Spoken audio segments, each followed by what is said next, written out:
It's high stakes in Georgia today, where President Biden and former President Trump are set to hold dueling rallies ahead of Tuesday's presidential primary. Fresh off their near clean sweeps of Super Tuesday, neither will face much opposition within their parties. But with 16 electoral votes, the Peach State could be as pivotal as it was when Mr. Biden narrowly won there 4 years ago. Taurean Small is in Atlanta. Taurean, good morning.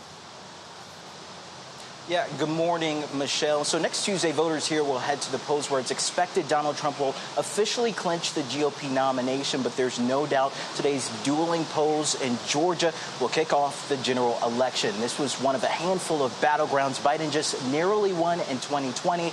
And rebuilding that coalition could complicate the president's plans to hold this state in November. Georgia takes center stage this weekend ahead of an all but certain Joe Biden-Donald Trump rematch in the fall. President Biden won the Peach State by fewer than 12,000 votes in 2020, which helped him secure the White House. We're going to practice the script a little bit. Now grassroots organizers like Ron Blair are doing heavy lifts to ensure those same voters turn out in 2024. For all of its challenges, this administration has policy for policy delivered some meaningful things to communities across this country and Georgia. But somehow the story of those wins are not getting to people. Blair believes the Biden-Harris campaign is struggling to reconnect with Georgia communities of color. I think there is more to be done. I think we need, again, events in community. I think we need a different set of surrogates. I think we need people who have been impacted. We're not scared. We're courageous. And activists say growing objections to the president's response to the Israel-Hamas war is also hurting Biden's credibility. What we're doing right now in these primaries is voting uncommitted or leaving it blank, as we're saying in Georgia, to send a message to President Biden that he has got to change course or he's going to lose the election.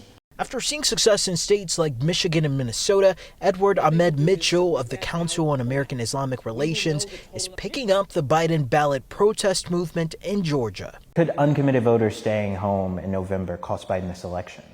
Absolutely. He won Georgia by 11,779 votes. There are tens of thousands more people than that who are upset and who may not vote in November.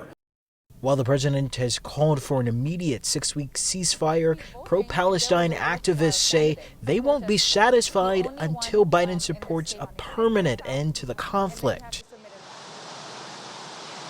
Now, Biden campaign officials tell CBS News they're planning to reach minority Georgians, especially black voters, through targeted media. That's part of a $30 million campaign ad buy over the next 6 weeks. We're also told that Vice President Harris has been to Georgia at least 10 times, signaling the campaign will be out here many more through November. Okay, Taurean, thank you.